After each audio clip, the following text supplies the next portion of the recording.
How aware are you of the gear that you're currently in and when you need to change it? I'm Suzanne Rath, and you're listening to Endures for your daily dose of endurance leadership and life lessons. And today we are talking about my fifth catalyst in my performance advancement pathway, which is called adapting pace. Now, adapting pace is all about agility.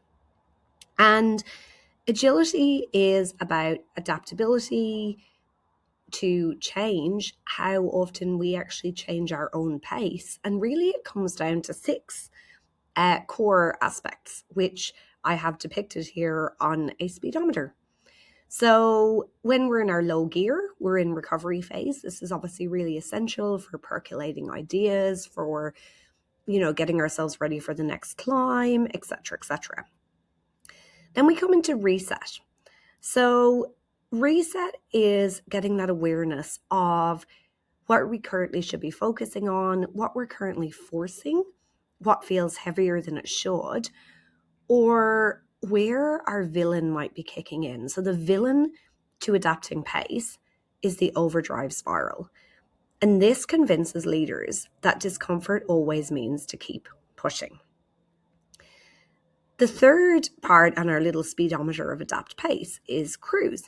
And that's kind of a normal productive pace. So that's when a lot of the other factors have kicked in, where we are doing our genius work for a good percentage of the time, where our days are mapped out really well, where we are working in alignment with our vision and our values, where we have strong boundaries, where all of these other little cogs of the performance advancement pathway are really working well. And the thought of cruise is, how can I work at 80% effort rather than 100%? So we don't want to be over-indexed on intensity all of the time. Again, remembering it's an ultramarathon, it's not a sprint.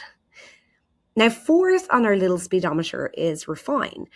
And this is where we bring the intelligence into the agility.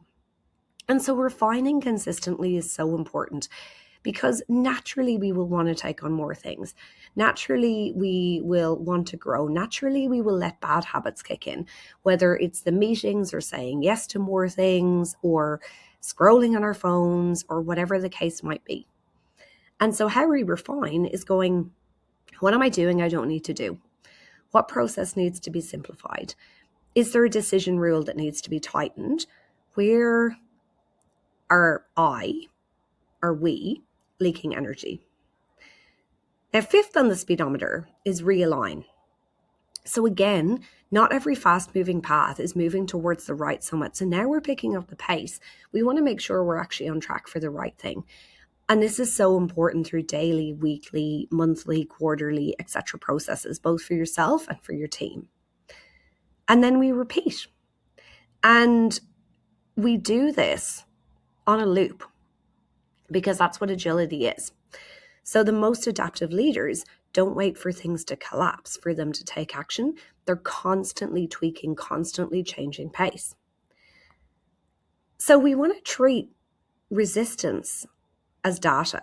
We want to learn how to monitor the signals that tell us the pace we're working at is no longer productive, whether it is in life, in leadership, in racing, so many different ways.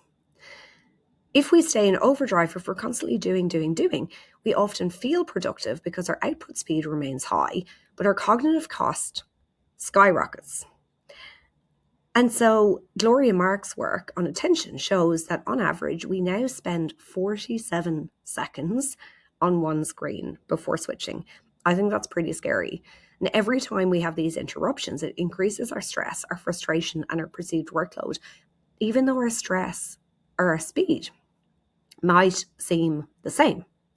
So remembering with adapting pace that being fast isn't always about being adaptive. Sometimes it's about stress compensation. So this week, instead of asking, how do I push harder, maybe ask, what pace would make this sustainable, strategic, and repeatable? Remembering that agility is learning to move in the right gear at the right time. Thanks for joining me, and I'll see you tomorrow for more from Endures. Bye.